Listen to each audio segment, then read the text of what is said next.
was mere weeks ago when a young woman went into a Presbyterian Christian school with an assault rifle, fired 152 bullets, and killed 6 people, including 3 9-year-old children who did not know her. The other victims were 2 Caucasian women and a Negro man who worked there. All of this happened in a span of 14 minutes. Many people were outraged. Other people politicized it because it didn't fit the narrative they wanted it to fit. They cared nothing about the families and said nothing to the families to console them, and actually said things that were horrendous, wicked, and depraved. Audrey Hale, the perpetrator, had been planning the shooting for months. It was discovered she had been suicidal in the past and was being treated for emotional disorder at the time of the massacre. Now, why do I bring this up on a tabletop RPG channel? It seems this would be worlds away from the subject matter of what this channel is about. Well, it's because it all makes me wonder. It makes me wonder, what if? Playing tabletop RPGs can be a wonderful hobby.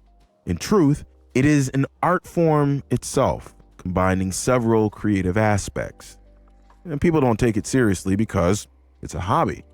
This includes many who play it. Plus, it's always been associated as a nerd kind of thing to do for many people, but that has become less so of a stigma in our culture today, but it's still there.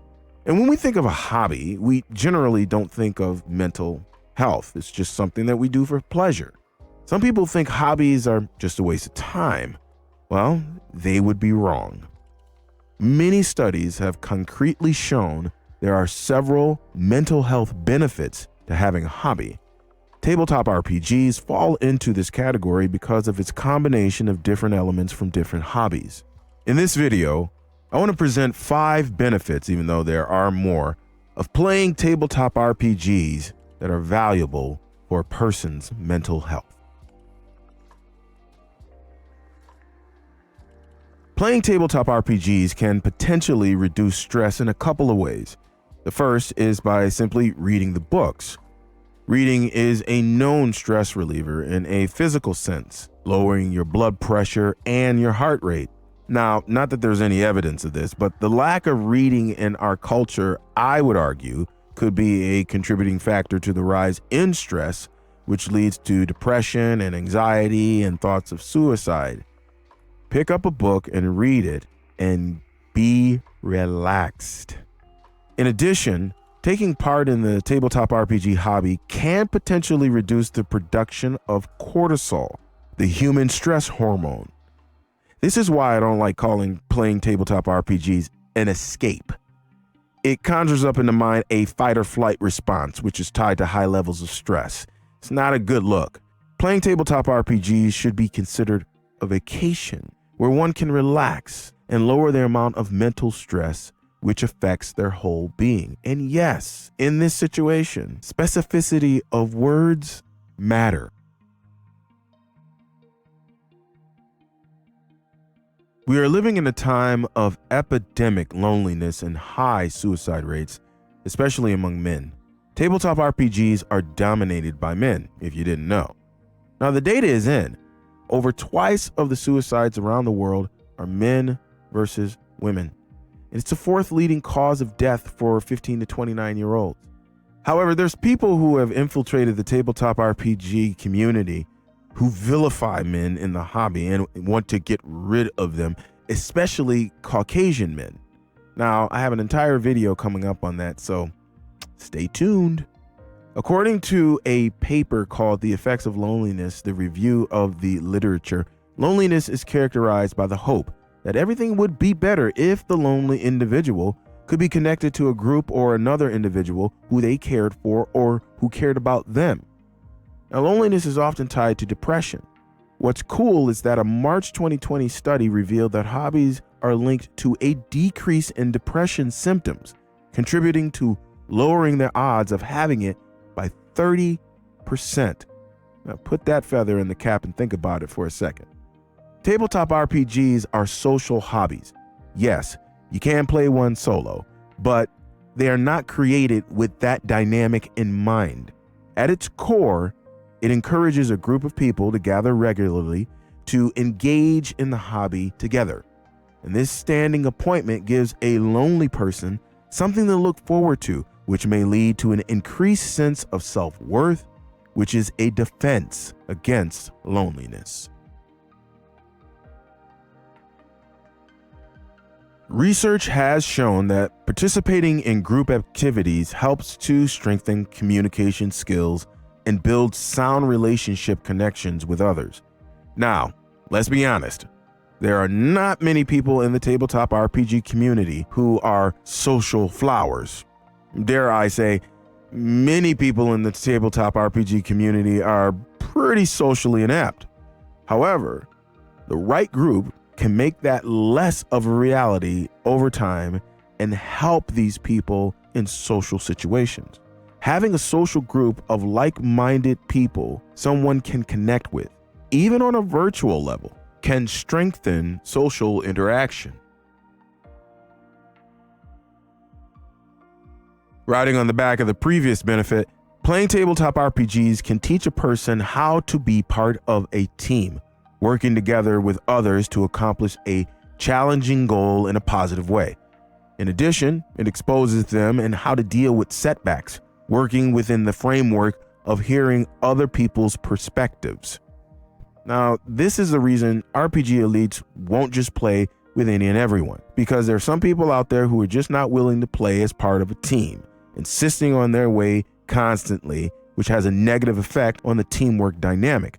And this includes GMs who like to railroad their players. This should be discussed out the gate so that team building becomes an enjoyable endeavor and not a source of new negative stress. Most people don't know what they are capable of until they try something. Tabletop RPGs give several ways to express oneself with role-playing. Through this, people can discover not only their capability at role-playing, but the extent of their creativity in that vein. So they may find that they're good mid-level or high-level role players, or they enjoy writing stories about their characters and just writing stories in general. Or maybe they might find out that they like drawing.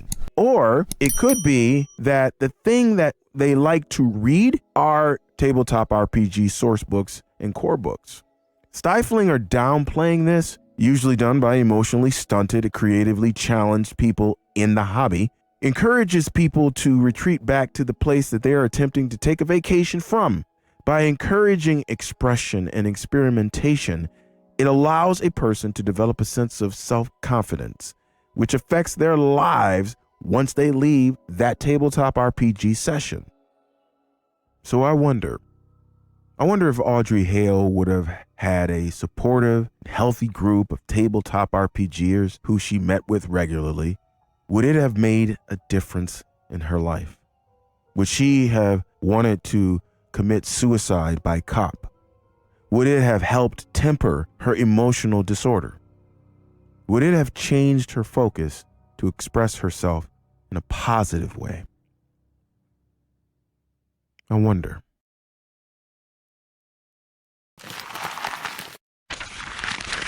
Well, if you've made it this far into the video, congratulations and thank you. You know, I look at the analytics behind the scenes. I see the kinds of videos that get the clicks, and I could have easily gone in the direction of, well, I'm just going to make more of those videos so I can get more clicks and I can get more views. I could easily do that. But here's the thing. I have an agenda. That agenda includes making videos that give you tips, tools, tutorials, and gives you the real talk about the tabletop RPG space and culture. It is encompassing all of those things.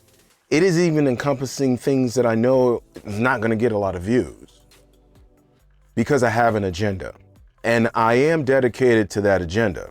And I'm not the one to do what everybody else is doing. I don't even think about the things that I put on this channel in a way to where I kind of sit down and say, well, what's different than everybody else? I don't know what's different from everybody else because I don't watch anybody else's channel. Not really. I mean, I'm too busy making videos and doing other things. I just don't have the time. And when I do have the time, I'm trying to better my skills and learn more about other things. So I have to watch other stuff. So I really don't know. I mean, I get stuff in passing, and I just know that I am not making videos that everybody else is making. I'm not covering the same thing that everybody else is covering. Part of that, when this channel began, was on purpose. And then part of it is this is just who I am. These are the kind of things that go through my mind. I'm just that kind of crazy. Yeah, it is what it is. For those of you who have just landed here, you have no idea who I am. I'm serving as Shiloh, and this is RPG Elite. I focus on putting the RP back into RPG and on other things that's related to the tabletop RPG space and culture. I really am dedicated to the agenda. And so you're going to see a lot of things that are different. And even how I presented this video today was a little different. I'm always going to be experimenting with different ways, different styles, and things like that. But what say you? Did you learn something today? I know it was a little poignant. I get it. Well, if you did like the video, you thought it added any kind of value to your mindset or to your thinking, then if you could do me a solid and go ahead and crush the like button, I would appreciate it. Also, if this was enough to make you maybe want to stick around, then go ahead, hit the subscribe button and the notification bell as well. Go ahead and check out my links down below. I've got some extra goodies like joining the Leet Squad, and you can find out more information about that if you click on the link. And I also got links to some products and things that you may need for your tabletop RPG session. Well, here's the part where we get into the question of the vid. And it's a simple one, but is it so simple? And this is where I want to start the conversation down in the comments. How important of an impact has tabletop RPGs been in your life? I want to hear from you. I read your comments. I can't respond to all of them, but I do read them. So go ahead, let me know down in the comments below. That's going to do it for me, folks. I got to do my snaggle puss. So exit, stage left. If you've got a tabletop RPG session this week, happy gaming, y'all. I hope it's an RPG Elite session. Also, if you want to look at some more real talk videos that I have, I got plenty of those on the channel, and they are right here. So take a gander at them, all right? Until next time, God willing, folks, Friday videos coming up, classic tabletop RPG, and until then, peace! 5,000 Leets. God bless.